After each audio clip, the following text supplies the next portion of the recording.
Hello, I'm Ana Llorente, and this is SEO in 2024 Additional Insights.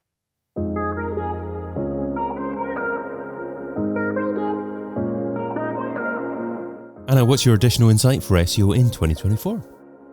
My additional insight is SEO is always evolving, it's always changing. Signals are always changing. So my SEO tip that will last forever is content. I feel the end goal for Google is to always give the best result possible to the user, and that's never going to change.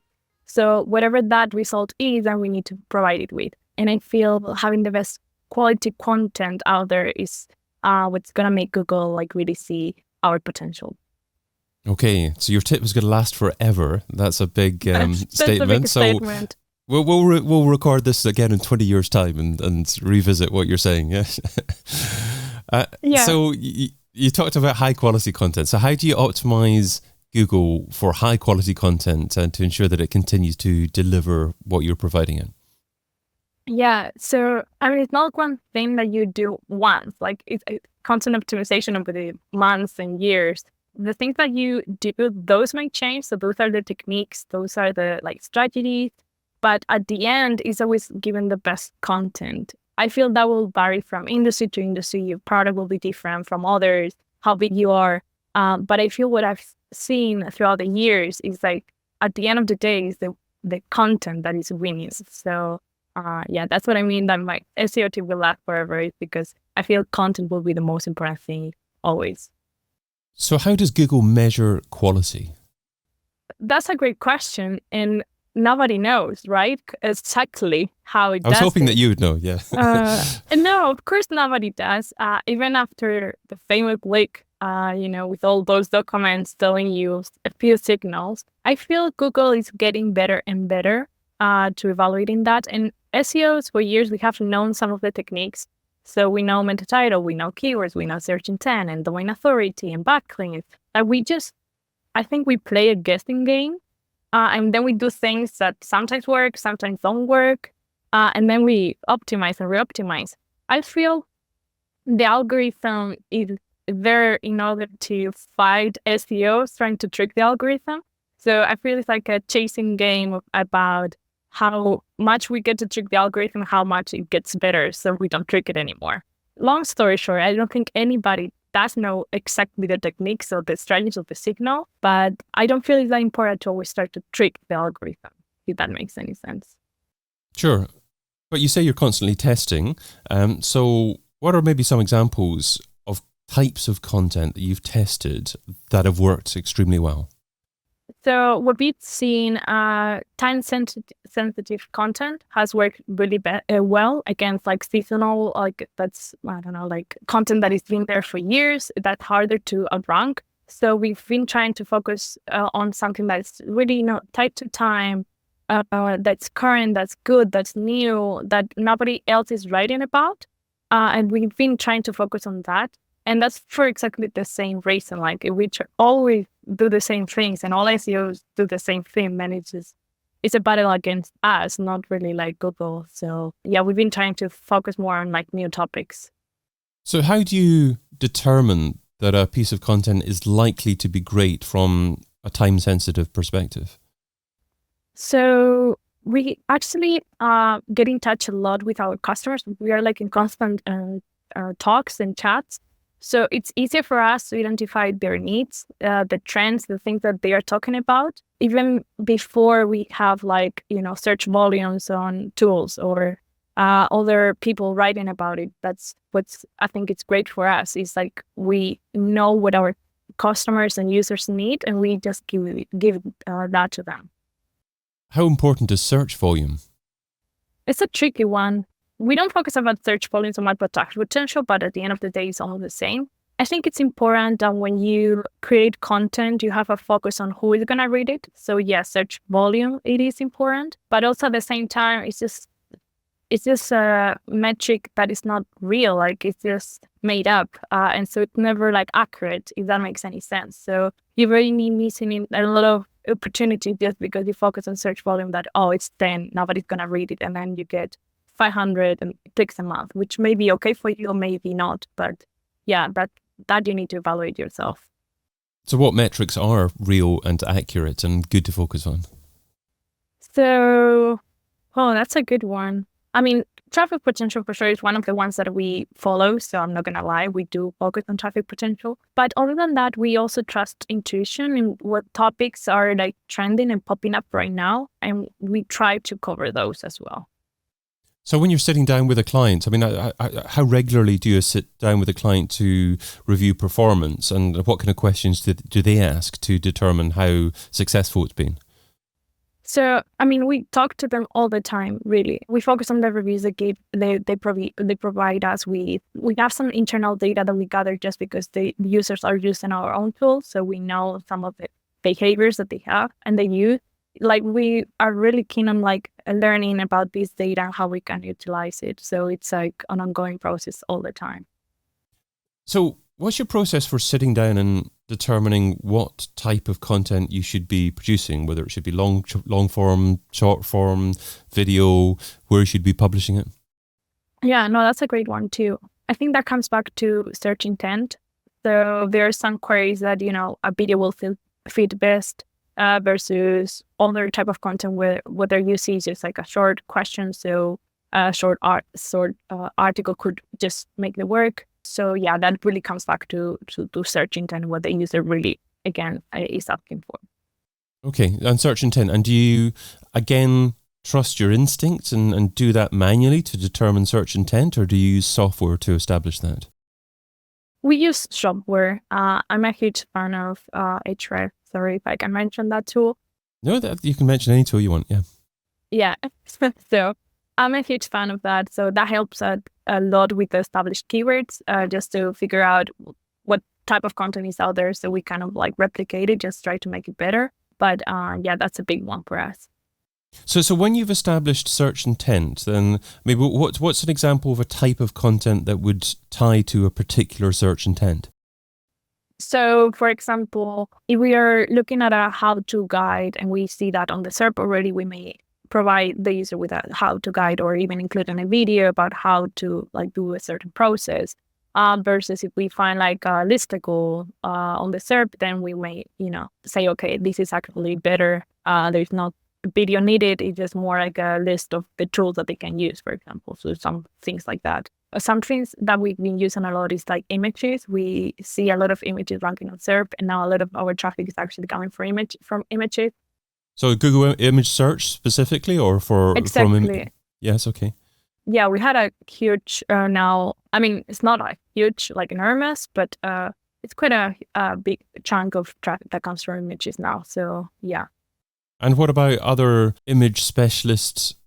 Social platforms like Pinterest, do you have a lot of traffic from there when you talk about image search? Yeah, so we don't really have Pinterest, so I have never been able to test that. But I think that's a huge asset that you can use for your own website. So I would actually like to give it a try. Yeah. Yeah, it depends on the type of business. If it's a e-commerce business that's heavily reliant on good imagery, then perhaps that's a good opportunity to test then.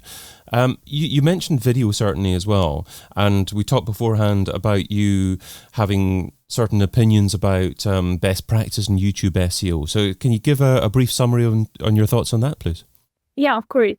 I think the biggest difference is how the algorithm is based, because it's both a search engine but also a social media platform. So I think it has the best of both worlds. And unlike blog optimization, you don't really have much time to optimize it. So the first 24 hours of a video being published, like you can already see the performance of that video coming forward. So it's not that you can come back in 3-6 months and do a few tricks to boost the traffic like that. There's nothing like that for YouTube. So everything that you do has to be done like as soon as you publish the video, and of course before that. So really working on the structure, on the title, on the video itself, on the description, thumbnail, like all those things have to really be perfect before you post the video. Absolutely. And of course, a lot of YouTube success nowadays is based upon recommended videos and about having that traction to begin with. But you need to drive that traction to begin with. And I did a lot of YouTube SEO a long time ago, maybe 10 years ago or so. And back then, I found that you had to, as you say, drive that initial traffic to the video, and you could do that by any means you wanted. And back then, I used to optimize. I mean, I had videos ranking number one for phrases like digital marketing and internet marketing for a few years. And the way that I achieved those rankings was by actually driving, at the time, stumble upon paid traffic to the videos for the first 24 hours or so, getting many people viewing, interacting with those videos, and then YouTube would start recommending them, and then the metrics then would take care of themselves because people watch the videos and YouTube would recommend it more. So, and it's funny that with the latest Google API leak, that traffic certainly appears to make a difference to SEO success as well. So perhaps that opportunity with YouTube is still there, driving traffic from whatever source you decide. It could be an email list, it could be paid traffic or something else, to get that initial traction so that people discover your video to begin with, and then YouTube's organic algorithm would take over. Is that something that you would still recommend, or is there a better practice than doing that? No, definitely keep doing that. So when I was publishing videos within the first 24 hours, as I said, like I would distribute it through email, I would post it on social media. I would also run paid advertisement as well. So I was doing everything that I could within those 24 hours. And then, like you saw, like the video that was working was already like with 5,000 views after a day, versus the one that was never gonna work, like already only had like a few hundreds. So I would definitely still do that. Like even adding it to articles would help as well. So we were combining like blog strategy with YouTube strategy. So we were actually gathering like a few views as well from the blog articles that were linked to the topic. And how often do you go back and track how your content is doing, benchmark it against other content out there and tweak it to perhaps actually get better rankings? So monthly for sure. But it also depends on YouTube and on blog, because on YouTube, like as I said, you can really see the performance really quick. Within those 24 hours, I would make even changes if they were needed. For blog, everything takes time. So after 3-6 months of having published something, then I would go back to it just to see if it's not ranking wise, that's the case, and what we could do to re-optimize it. And then we really track everything monthly. So if something has dropped in rankings and something, we will see what tweaks we can make it to improve it again. So do you sit down at the beginning of a year, maybe with an SEO team, and try to incorporate a content strategy for the whole year as part of what you're delivering for the client? Or how often will you sit down internally with perhaps different teams, with SEO teams or other teams, to determine what you should be doing? So I always do it once I join a company. Like I will evaluate like fully and deeply.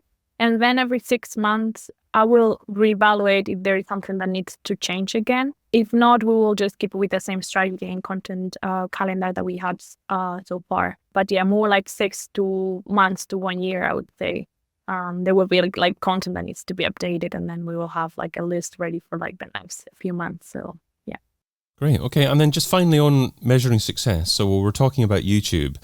So when you talk to clients about getting loads of YouTube views, how do you measure success with that? Is it just about views? Do you try and incorporate a link in the description and generate direct traffic from that? Or is it just simply just about brand uplift?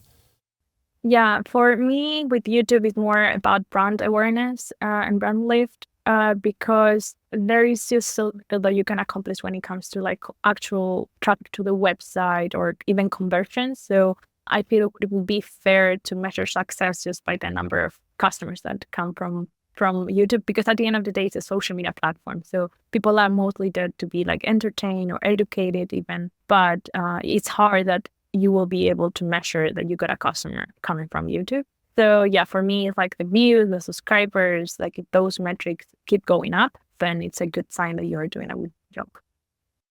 So you shared what SEOs and content pros should be doing in 2024. Now let's talk about what SEOs shouldn't be doing. So what's something that's seductive in terms of time, but ultimately counterproductive? What's something that SEOs shouldn't be doing in 2024?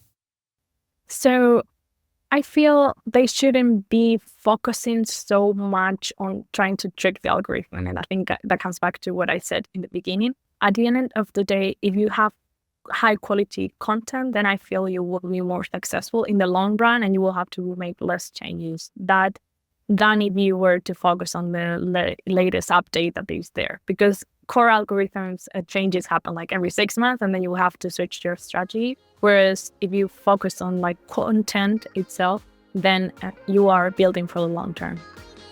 Great advice. Anna Llorente is head of content at DoFinder, and you can find her over at dofinder.com.